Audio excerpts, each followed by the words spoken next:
Hey everyone, happy Friday. I want to show you guys a very typical struggle model that I see with so many clients. And I want to show you the thought that is like poison in terms of getting a fair settlement for your divorce. Circumstance, you are in the process of a divorce and you're working on some sort of a settlement. You could be early in the process, you could be late in the process, it doesn't really matter. It's this thought, I don't have the money to hire a good lawyer. I don't have the money for a therapist. I don't have the money for a divorce coach. I can't afford it. When you think that way, I can't afford it, the feeling that inspires is scarcity. There's not enough. This is not of value. It's not important enough for me to spend whatever money I have on it. When you have that feeling, here's the action that it generates.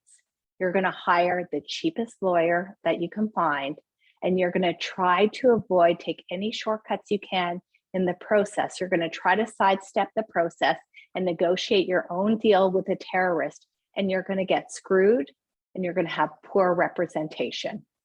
Result will always be that you do not get a fair settlement. And that is really the happily ever after that we're all really going for. So beware of telling yourself you do not have the funds for what you need in your divorce, because actually that will trip you up every time. And the exact opposite is true. You can't afford not to. You cannot afford not to hire what you need for your divorce. And for many of you who are following me and you've got a high conflict ex, you need the most effective, most competent lawyer so that you can get a fair settlement. Here's the model you're going to work towards. Circumstance, same, you're in the divorce settlement. And here's what I want you to think about it. This is a situation of short-term pain for long-term gain. Collect a war chest, beg, borrow, steal, do what you have to do so you can hire the most effective lawyer and whatever other resources you need, whether it's a divorce coach, therapist, whatever. To do this takes a feeling of courage. Courage doesn't feel good, by the way. Courage is being afraid, but doing it anyways. When you do this, the actions that you take, when you have these thoughts, this is a situation of short-term pain for long-term gain, you will not hire the cheapest lawyer. You will hire the most effective lawyer, and you'll get help hiring that lawyer. You will reach out to a divorce coach who knows about this.